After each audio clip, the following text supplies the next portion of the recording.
हाय सुप्रभात, good morning. Top 20 के आज के इस वेडनेसडे एडिशन में आप सबका स्वागत है। बढ़िया है भारतीय बाजार, धीरे धीरे नॉर्थवर्ड जर्नी चल रही है। टचवुड। ऐसी सुबह बता रहा था 7 ट्रेडिंग सेशंस निकले, 6 इन ग्रीन निकले, तो सब चंगा सी। और आज फिर से इन ग्रीन शुरुआत होगी, यानी कि हैंडओवर तो बढ़िया मिलेगा। गैप के साथ शुरुआत तो कर लेंगे, उसके बाद क्या होगा वो देखा जाएगा। 70-75 पॉइंट, मतलब ग्लोब ने अपना काम कर रखा है, समीकरण ठीक है। और मेरे ख्याल से इंडिया इंक डिलीवर कर रहा है। अभी आएंगे उस पर, हम लोग चर्चा कर रहे होंगे। 1/4 से 1/3% गैप के साथ आज कामकाज की शुरुआत होने के इंडिकेशन। लेकिन भाई साहब, मूड कैसा है और शुरुआती खिलाड़ी कौन से? बिल्कुल, इस हफ्ते की शुरुआत से लगातार निफ्टी में बढ़िया तेजी देखने को मिल रही है। और आपने बताया कि 7 में से 6 सेशन में तेजी आए और रोज आप देखिए 70-80 पॉइंट ऊपर बढ़ रहा है निफ्टी। और इसी के साथ जो स्मॉल कैप है, इसमें भी मोमेंटम आ रहा है। और स्मॉल कैप और मिड कैप ही आपके और हमारे पोर्टफोलियो का अधिकतर हिस्सा होते हैं। म्यूचुअल फंड्स में भी हमने देखा है कि वहीं पर रुझान देखने को मिलता है। स्मॉल कैप और मिड कैप में ज़्यादा फोकस है। तब इन स्टॉक्स में कल खास बात है कि आप निफ्टी 500 के गेनर्स देखिए, शुरुआती 4-5 आपको वही स्टॉक्स नजर आएंगे जिनकी अर्निंग्स आई थी, बढ़िया अर्निंग्स थी और बहुत बड़े मूव्स देखने को मिलते हैं। इनफैक्ट ऐसे स्टॉक्स हैं जिनकी अर्निंग शायद उतनी अच्छी ना हो, लेकिन मार्केट ने उन्हें बहुत रिजॉइस किया और बड़े मूव्स देखने को मिले। तो आज भी अर्निंग्स के लिहाज से बहुत एक्टिव डे है। प्राइस एक्शन बहुत सुधरता जा रहा है मार्केट में, बहुत ढेर सारे विकल्प आपको मिलेंगे ऐसे स्टॉक्स में जहां पर रिबाउंड बन रहा है। लेकिन कुछ स्टॉक्स ऐसे भी है जहां पर थोड़ी सी दिक्कतें हो रही हैं। शुरुआत में कर लेता हूं लिस्ट के साथ, और पहला स्टॉक आज इन रेड के साथ शुरुआत करेंगे। स्टॉक है मेरे पास सबसे पहले फिजिक्स वाला। इसका चार्ट आपकी स्क्रीन पर लेकर आता हूं। कल दरअसल बड़ी गिरावट यहां पर देखने को मिली थी। इंट्राडे में 4 से 5% तक के कट यहां पर देखने को मिले। अब कारण इसके पीछे काफी सारे हैं। एक तो आज यहां पर देखें तो 90 दिनों का लॉक इन खुल जाएगा, लेकिन वो आज से एप्लीकेबल नहीं होगा। आज खुल रहा है, यानी कल से यहां पर 90 दिनों का जो लॉक इन खुलेगा, तो जो एंकर निवेशक हैं कल वो एग्जिट कर सकते हैं, आज नहीं कर सकते। दूसरी चीज ये है कि 109 रुपए का जो इनका इशू प्राइस था, इसके नीचे ये स्टॉक फिसला है। कल आप देखें तो 108 रुपए के आसपास की क्लोजिंग देखने को मिली है, 5-5.5% की गिरावट रही। इसके पीछे कुछ तर्क और भी हैं। दरअसल जब इनकी 5 फरवरी के आसपास नतीजे आए थे, अर्निंग्स कॉल हुआ था, इन्वेस्टर प्रेजेंटेशन में इन्होंने ये कहा था कि 400 करोड़ के आसपास ये किंडरगार्टन से लेके 12th तक की जो पढ़ाई होती है, इसकी क्लासेस के ऊपर खर्च करेंगे। और ये सेगमेंट ऐसा है जिसमें हिस्टोरिकली सक्सेस रेट बहुत कम कंपनीज को देखने को मिला है, नुकसान ज़्यादा कंपनीज को। तो हो सकता है कि ये भी एक चिंता का कारण है। फिजिक्स वाला, इर्रिस्पेक्टिव ऑफ मार्केट रिएक्शन, इस स्टॉक को तो आज फोकस में रखना पड़ेगा। इन रेड के साथ शुरुआत कर रहा हूँ। दूसरा स्टॉक है खबरों के बीच ऑरबिंदो फार्मा। कल मेरे 10 की लिस्ट में सिर्फ एकमात्र यही स्टॉक ऐसा था जहां पर आप देखें तो इन रेड लेके गया था स्टॉक को। 7-8% तक की ऑलरेडी गिरावट स्टॉक में देखने को मिली थी।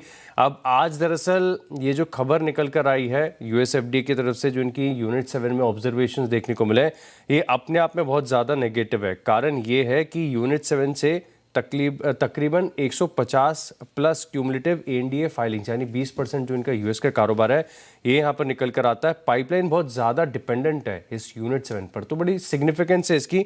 इसी के चलते आज डे 2 का एक्शन देखेंगे कैसा होता है, क्या निश्चित स्तर से रिकवरी आती है कि नहीं। लेकिन खबर नेगेटिव है, तो इसी के चलते इस स्टॉक को भी रखा है इन रेड। निफ्टी के 4 क्या, निफ्टी के 4 और वायदा के 5 आने थे। मेरे ख्याल से सिर्फ एक संवर्धन मदरसन आया दिन में, उसके बाद सारे नंबर्स बाजार बंद होने के बाद आए। तो बट ऑब्वियस है टॉप 20 पे उनमें चर्चा करने की जरूरत है। पर दिग्गजों में प्रॉब्लम यह है कि कई बार एक्सपेक्टेशंस ऑलरेडी भाव में रिफ्लेक्ट कर रही होती हैं। इनमें से कई सारे स्टॉक्स वैल्यूएशन वाइज काफी हो सकता है स्ट्रेच्ड भी हों, तो बहुत दमखम नतीजों पे ना दिखा रहे हूं, वो अपन मॉनिटर करेंगे जब कंटिन्यूस सेशन शुरू होगा। नंबर्स कैसे हैं वो बता देता हूं, और नंबर्स पे कलर शेड दे देता हूं। अपोलो हॉस्पिटल्स एंटरप्राइज इन ग्रीन लेके जा रहा हूं। एक्सपेक्टेशन से बेहतर परफॉर्मेंस है और अपने आप में वाकई स्ट्रॉन्ग नंबर्स। आय में 17.25% का जंप, जो आय का नंबर आया है वो स्ट्रीट एस्टिमेट से कह लीजिए 200-250 करोड़ रुपए बेहतर है। आय 17% बढ़ी, इबीटा उसके सामने 27% का जंप, ये भी स्ट्रीट एस्टिमेट से 100 करोड़ के बीट के आसपास होगा। मार्जिन्स 13.8 वाले 14.9, 110 बेसिस पॉइंट्स का इंप्रूवमेंट। एक्सपेक्टेशंस थी मार्जिन्स इंप्रूव होंगे, पर महज 20-30 बेसिस पॉइंट। 110 तो किसी भी स्ट्रीट एस्टिमेट से कहीं बेहतर मार्जिन एक्सपेंशन है। मेरे ख्याल से 8,000 प्लस के हाइज लगाए थे अपोलो ने। हॉस्पिटल सब कंसोलिडेट कर रहे हैं। इसको इन ग्रीन रख रहा हूं। एवरेज रेवेन्यू पर इन पेशेंट 11% का जंप, 1,80,000 पे। मेडिकल इन्फ्लेशन खतरनाक है भाई साहब। मेडिक्लेम करा के रखिए और खूब पर्याप्त करा के रखिए, नहीं तो बहुत मुश्किल होना है। इसके ROCEs 29.5% पे हैं। ये हॉस्पिटल बिजनेस आपके लिए। और अगले 5 साल में 4400 बेड्स ऐड करने की तैयारी। Apollo hospital enterprises green, Eicher Motors अगला इन ग्रीन। ये चला हुआ स्टॉक है, हाइस के आसपास खड़ा होगा, लेकिन नंबर्स पे ग्रीन है भाई साहब। आय में 23% का jump, slightly ahead of estimates. EBITDA 30% का jump, ahead of estimates. Margins 24.2 वाले 25.5%, 130 बेसिस पॉइंट का जंप। यहां पे भी स्ट्रीट एक्सपेक्टेशन से इंप्रूवमेंट की, लेकिन 40-50 बेसिस पॉइंट, उससे कहीं बेहतर बढ़े। अब सुनिए, मिड साइज सेगमेंट जो है बाइक्स का, मोटरसाइकिल्स का, 88% मार्केट शेयर आइशर मोटर्स का। कल इसका प्रेजेंटेशन देख रहा था। डोमेस्टिक मोटरसाइकिल्स 125 सीसी से ज्यादा वाली में 32% का मार्केट शेयर है। कुल मोटरसाइकिल्स में 8.5% का मार्केट शेयर है। और यह बात ट्रम्प साहब को अच्छी नहीं लगेगी, अमेरिका मिड साइज मार्केट में 8% मार्केट शेयर आइशर मोटर्स ने बना दिया। 8% अमेरिका मिड साइज, इसलिए कहा ट्रम्प साहब को अच्छा नहीं लगेगा। पर आइशर मोटर्स इन ग्रीन है, चला हुआ स्टॉक है, ये ध्यान रखिएगा। अगले दो में एक प्रीमियर एनर्जीज है। ये स्टॉक वेल करेक्टेड है और ये पूरी थीम वेल करेक्टेड है। चाहे आप प्रीमियर को देखें या फिर आप देखें वारी को, इन सभी स्टॉक्स में काफ़ी बड़ा हाइप था, लेकिन उसके बाद एक बड़ी गिरावट देखने को मिली। अब आज इस स्टॉक को शामिल करने का कारण ये कि मोतीलाल ओसवाल की तरफ से एक रिपोर्ट आई है जहां पर कवरेज की शुरुआत की गई है और पूरे 1,000 रुपये का टारगेट दिया है। इसका भाव है 823, 824 कल की क्लोजिंग है। अब बहुत सारे फैक्टर्स हैं जो बता रहे कि इस स्टॉक में आउट परफॉर्मेंस देखने को मिलता है। दरअसल ये बता रहे कि जो मैन्युफैक्चरिंग कैपेबिलिटीज़ हैं बड़ी सिग्निफिकेंट है और जो सोलार का स्केल यहाँ पर देखने को मिल रहा है, जिस प्रकार की ग्रोथ इस पूरे सेक्टर से लगाई जा रही है, ये स्टॉक काफ़ी बढ़िया कर सकता है। इन्होंने बीच में कुछ एक्सपांशन प्लान्स भी किए थे, हॉरिजॉन्टल एक्सपांशन भी किए हुए हैं और साथ में अगर आप देखें तो जो कैपिटल गुड मैन्युफैक्चरिंग वर्टिकल्स हैं पूरे सोलार इकोसिस्टम के लिए, ये भी अपने आप में बड़े सिग्निफिकेंट है और अर्निंग्स यहाँ से बेहतर हो सकती हैं। इसी के चलते प्रीमियर एनर्जीज ये टेक्निकल तौर पर भी थोड़े से चार्ज पर रिवर्सल दिखा रहे हैं। इसके लिए कन्विक्शन आ गया। 1,000 रुपये के टारगेट के लिए यहाँ पर मोतीलाल ओसवाल की तरफ से रिपोर्ट, कल 2% की तेजी रही थी। अब बात हम कर रहे थे हॉस्पिटल्स की और हॉस्पिटल्स में देखें तो गजब का बिजनेस है। मैं देख रहा था कि ज़्यादातर जितनी भी लिस्टेड कंपनीज आप देखिए हॉस्पिटल की, सब में विदेशी निवेशकों का बहुत बड़ा स्टेक है, क्योंकि इसमें जो ग्रोथ है बहुत बड़ी बताई जा रही है। जो टोटल एड्रेसेबल मार्केट साइज है, जिसे टाइम कहते हैं, ये भी बहुत ह्यूज है। अब अपोलो हॉस्पिटल मुझे भी शामिल करना था अपनी लिस्ट में, वो तो नहीं कर पाया। तो एक विकल्प है मेरे पास इंद्रप्रस्थ मेडिकल कॉरपोरेशन का। इस स्टॉक पर आप नजर रख के चल सकते हैं। दरअसल इनके पास दिल्ली में दिल्ली वाला हॉस्पिटल है ये, और वैसे तो इसके नतीजे ऑलरेडी आ चुके हैं, लेकिन अपोलो हॉस्पिटल के जब नतीजे, क्योंकि सेक्टर का लीडर है, सबसे ज़्यादा अगर आप स्ट्रॉन्ग वर्टिकल्स देखें तो सिर्फ और सिर्फ अपोलो हॉस्पिटल के होते हैं। अब यहाँ पर दरअसल अपोलो हॉस्पिटल इस स्टॉक में यानी इंद्रप्रस्थ मेडिकल कॉरपोरेशन में 22% हिस्सेदारी होल्ड करता है। बाकी 26% हिस्सेदारी जो है वो सरकार की है। ये स्टॉक ये भी थोड़ा सा ऑफ हाइज हुआ है। कल के सत्र में 2.5% की तेजी के साथ बंद हुआ था। सीधी तरह से कोई तालमेल नहीं है। इसके नतीजे ऑलरेडी आ चुके हैं, लेकिन आज अगर हॉस्पिटल स्पेस के स्टॉक्स में एक एक्शन आता है, मार्केट का फोकस लौटता है दोबारा, तो इस स्टॉक पर भी आप नजर रख सकते हैं। इस स्टॉक को रखा है इन ग्रीन। दो और दिग्गज, एक ग्रासिम इंडस्ट्रीज के रिजल्ट्स कल बाजार बंद होने के बाद आए। निफ्टी 50 का ये नंबर्स अच्छे हैं ग्रासिम भी, लेकिन चला हुआ स्टॉक है, ध्यान रखिएगा। आय 25% का जंप, इबीटा 31% का जंप साल दर साल, मार्जिन्स 90 बेसिस पॉइंट्स इंप्रूव होके 20.1% पे पहुंचे। ये स्टॉक नियर हाइस पे ट्रेड कर रहा है, पर ब्रेकअप देखिए। सेल्यूलॉइड फाइबर्स 48% इबीटा का जंप, इसके वर्टिकल्स की बात कर रहा हूं। केमिकल्स फ्लैटिश रहे, सीमेंट में रेवेन्यूज 23% बढ़े। पेंट बिजनेस जिसके लिए बहुत चर्चा होती है, बिरला ओपस, ये कह रहे हैं हम लगातार मार्केट शेयर गेन्स कंटिन्यू कर रहे हैं। रेवेन्यू ग्रोथ नियरली 3 टाइम्स है वहां पे। फाइनेंशियल सर्विसेज लेंडिंग का पोर्टफोलियो इनका 30% का jump, firing on all cylinders ऐसा कहना चाहिए। ग्रासिम के नंबर्स अच्छे। टाटा मोटर्स, इस केस में जब टाटा मोटर्स कह रहा हूं ध्यान रखिएगा, टाटा मोटर्स कमर्शियल व्हीकल्स होती है, इसका नाम है टाटा मोटर्स लिमिटेड। कल शाम को बाजार बंद होने के बाद अपडेट आया कि इंडोनेशिया से 70,000 व्हीकल्स की सप्लाई का इसको ऑर्डर मिला है। अब वो है योद्धा पिकअप ट्रक 35,000 और अल्ट्रा T7 ट्रक 35,000, जो इसकी सब्सिडी को देगा ये इंडोनेशिया की, और वो इंडोनेशिया की स्टेट ओन्ड एंटरप्राइजेस को ट्रांसफर करेंगे। वहां पे एग्रीकल्चरल एक्टिविटीज, रूरल लॉजिस्टिक्स के लिए इंडोनेशिया इनकी गाड़ियों का इस्तेमाल कर रहा होगा। ऐसे ही देख रहा था, योद्धा हिंदुस्तान में आती 7 से 10 लाख की, 35,000 अगर 7 लाख में पकड़ लिया तो 2,500 करोड़ रुपए का तो यही हो गया, बड़ा है। ऐसे ही वो जो ट्रक है मिनी ट्रक अल्ट्रा, वो 17 से 20 लाख की आती है। 17 लाख पकड़ लेता हूं मैं और 35,000 जोड़ देता हूं तो कम से कम 6,000 करोड़ रुपए का तो वो हो गया। तो मतलब 8-9 हजार करोड़ रुपए का ऑर्डर है ये इससे पहले कभी टाटा मोटर्स सीवी ने ऐसा बताई नहीं है ना खबर, इंटरनेशनल ऑर्डर विन की, मुझे याद नहीं है रिसेंट। हाँ, 8-9 हजार करोड़ रुपए मोटा मोटी। अब लेकिन गवर्नमेंट के साथ थोड़ा बहुत डिस्काउंट मान लेता हूं, लेकिन ऑर्डर अच्छा है इसीलिए ग्रीन करा। अगले दो, अगला स्टॉक टाइटन है मेरी लिस्ट में, टाटा ग्रुप का स्टॉक है, लेकिन इसमें थोड़ा सी दिक्कत लग रही है मुझे। दिक्कत नंबर्स से नहीं है, सिर्फ दिक्कत इसी बात से कि सारे दिग्गज आपकी लिस्ट में, आपने टाइटन क्यों नहीं लिया? मतलब पता है टाइटन ने डिलीवर करा, हाँ, पर समझ में नहीं आ रहा है कि वो भाव जिस पे खड़ा हुआ है वो फर्दर इन ग्रीन रखना चाहिए स्टॉक को नंबर्स पे, पर स्टॉक का रिएक्शन कितना प्रोफाउंड होगा थोड़ा कंफ्यूजन था मुझे। मुझे बस इसी चीज को लेकर चिंता है। बाकी अगर आप देखें तो क्लैरिटी बहुत बढ़िया है, नंबर्स अच्छे हैं, नंबर्स बहुत अच्छे हैं, और स्टॉक कैसे कैसा होता है कि नतीजे आए और मैक्सिमम 20 सेकंड का लैग होता है, और वर्मा जी की लिस्ट में स्टॉक आ जाता है, तुरंत है वो। मुझे टीम लॉक करनी होती है, उसके बाद में मॉर्निंग कॉल की तरफ बढ़ता हूँ। हाँ। एक बार टीम लॉक हो गई तो शाम को फिर मैं खबरें इकट्ठा करके उसकी बिल्डअप बना लेता हूँ। तो ये बात सच है, नजर रहती है मेरी, मैं जाते से लैपटॉप खोल लेता हूँ। तो चलिए टाइटन के नंबर्स बता देता हूँ। यहाँ पर एबिटा मार्जिन्स 10.1%, ये मार्केट एक्सपेक्ट कर रहा था, 10.4% के डिलीवर किए हैं। एबिटा में ग्रोथ अच्छी है, रेवेन्यू बढ़िया है, मुनाफे का आंकड़ा भी अनुमान से बेहतर साइड पर ही यहाँ पर आपको देखने को मिला है। सब कुछ बढ़िया, कोई दिक्कत की बात नहीं है। अब बस ये है कि स्टॉक जब इसके क्वार्टरली अपडेट्स आए थे तब चल चुका था, लेकिन एक और खास बात ये है कि जो ज्वेलरी स्टॉक्स है इनके पीछे कहीं ना कहीं धारणा ये बनाई जा रही थी कि सोने की कीमतें बढ़ रही हैं, इसी के चलते इनका बिजनेस अच्छा नहीं कर रहा है। वो तो गलत साबित कर दिया उन्होंने क्वार्टरली अपडेट में।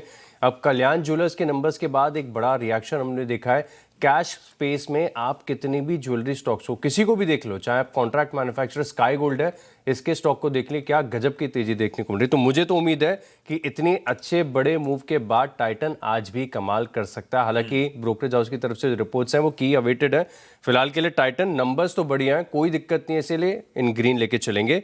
एक कैश का स्टॉक है ऑल कार्गो टर्मिनल्स, इसके नंबर्स भी बढ़िया देखने को मिले। 17.6% के जो एबिटा मार्जिन पिछले साल थे, अब वो बढ़कर 19.5% है। एबिटा 29% बढ़ा है, रेवेन्यू 17% बढ़ी है, और मुनाफा 21% बढ़ा है। हर लिहाज से अच्छे नंबर्स हैं, ठीक ठाक है। स्टॉक हालांकि ज़्यादा कुछ करता नहीं है, इसके लिए सिर्फ वॉच लिस्ट में ऐड करिएगा, इन ग्रीन रखा है।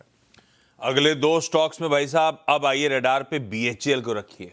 पहले खबर आई, मैंने टीम में डाल दिया, खबर आई थी कि इनको भारत कोल से 2800 करोड़ का ऑर्डर मिला। मैंने कहा चलो ग्रीन है भाई, बढ़िया। फिर थोड़ी देर बाद अपडेट आया, दीपम का ट्वीट आया कि हम तो इसका OFS लेकर आ रहे हैं। तो भाई साहब ये है लाल आज के लिए।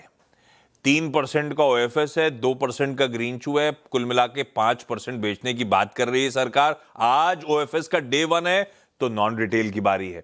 फ्लोर प्राइस तय करा है 254 का, तो कल की क्लोज से हो गया तकरीबन 8% या 22 रुपए का डिस्काउंट। आज शायद ये दबाव में रहेगा स्टॉक, और कुल मिलाकर बेस पे ही सरकार 4,000 साढ़े 4,000 रुपए जुटा रही होगी। बढ़िया OFS है उनके हिसाब से BHEL का, लेकिन हम लाल रखेंगे। जुबिलेंट फूडवर्क्स नंबर्स आए थे, इसका क्वार्टर अपडेट आया हुआ है। उस अपडेट पे हमें LFL तो पता ही था 5% का, मेरे ख्याल से जो नहीं पता था ऑपरेशनल परफॉर्मेंस नहीं पता थी। थम्स अप है, इन ग्रीन रख रहा हूं। आय 13%, EBITDA 20% बढ़ा, मार्जिन 110 बेसिस पॉइंट्स बढ़ते हुए, मुनाफा 65% का जंप देखने को मिल रहा है। अच्छे नंबर्स, इन ग्रीन है ये स्टॉक। 6 पूरे। ब्रेक के उस पर अगले 4 पे बातचीत।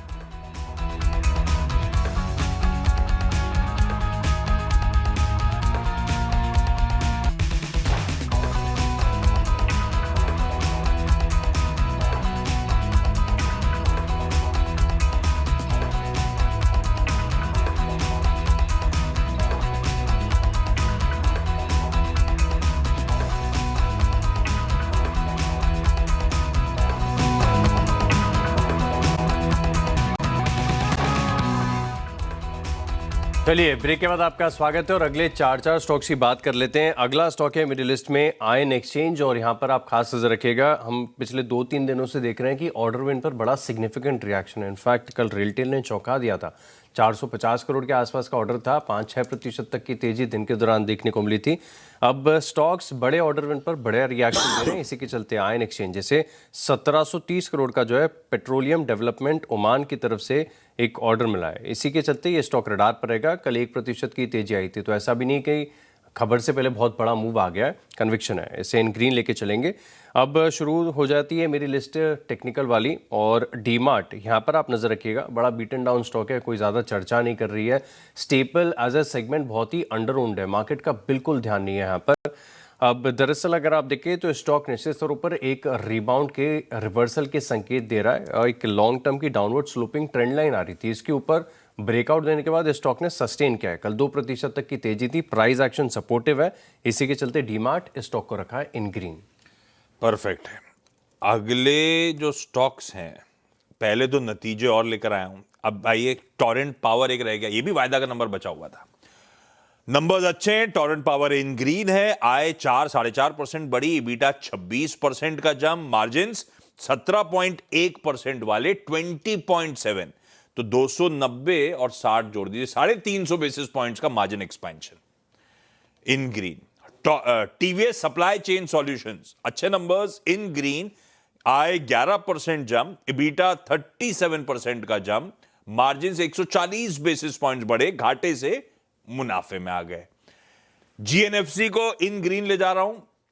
हालांकि जीएनएफसी और अगला एचईजी, इनकी अर्निंग्स बहुत वोलेटाइल होती है, ये ध्यान रखिएगा। जीएनएफसी आय 5% बढ़ी, EBITDA 29% का जंप, बढ़िया मार्जिन एक्सपेंशन। और ऐसी एचईजी इन ग्रीन ले जा रहा हूं। आय 37% का जंप, EBITDA 78% बढ़ गया। ऑपरेशनली स्ट्रांग था, इसीलिए इन ग्रीन। भाई साहब टीम खत्म कर दी। कोलगेट क्विकली स्टॉक को देख लेते हैं फिलहाल के लिए, और मैं बात कर रहा हूं स्टेपल्स की। यहाँ पर एक एक्शन देखने को मिल रहा है बाजार में। कल यहाँ पर खरीदारी देखने को मिली थी, रिवर्सल के संकेत यहाँ पर है और चार्ट्स पर निश्चित तौर पर अक्यूमुलेशन भी बड़ी आसानी से विजिबल है। सेफ स्टॉक है, ज़्यादा बड़ा मूव दिन के दौरान देता नहीं है, लेकिन धीरे धीरे इंचअप कर रहा है कोलगेट। इसका चार्ट एक बार आप जरूर देखिएगा। एक पूना वाला फिनकॉप है और पिछले 3 दिनों से बड़ी खतरनाक हरकत यहाँ पर देखने को मिल रही है। क्या मूव्स देखने को मिल रहे हैं। ये स्टॉक बहुत अच्छे अप ट्रेंड में है, कुछ ना कुछ खास हो रहा है स्टॉक के अंदर। कल भी देखिए 4.5% की तेजी थी, परसों भी भागा, उससे पहले भी 7 दिन में 23% है पूना वाला फिनकॉप, बड़ा सिग्निफिकेंट है। इसी के चलते पता नहीं स्टॉक में क्या इतना बढ़िया हो रहा है, लेकिन प्राइस एक्शन तो बढ़िया है। इसी के चलते इस स्टॉक को भी रखा है इन ग्रीन। तो चलिए क्विकली 20 स्टॉक पूरे हो गए, एक छोटी सी ब्रेक के लिए रुकते हैं, ब्रेक के बाद recap.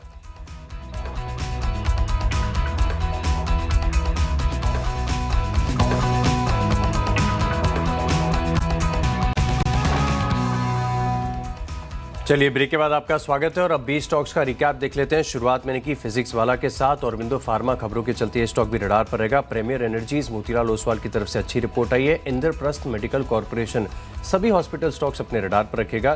Titan, all cargo terminals अपने नतीजों पर रिएक्ट करेंगे। आयन एक्सचेंज है, साथ में डीमार्ट, कोलगेट और पूना वाला फिनकॉप, इन स्टॉक्स को भी लिस्ट में शामिल करें। 10 और जोड़ दीजिए इसमें, लार्जली सब ग्रीन में। एक क्योंकि ओएफएस खड़ा है सामने, इसीलिए बीएचएल को लाल में रखा, अदरवाइज सब इंडिया इंक परफॉर्म करके दे रहा है। Apollo, Eicher, Grasim, Jubilant FoodWorks, Torrent power, TVS supply, GNFC, HEG, सबके नंबर्स अच्छे, इसीलिए इन ग्रीन। और टाटा मोटर्स ने अच्छा खासा इंडोनेशिया से ऑर्डर बैक करा, इसीलिए इसको भी टीम में इंक्लूड करा।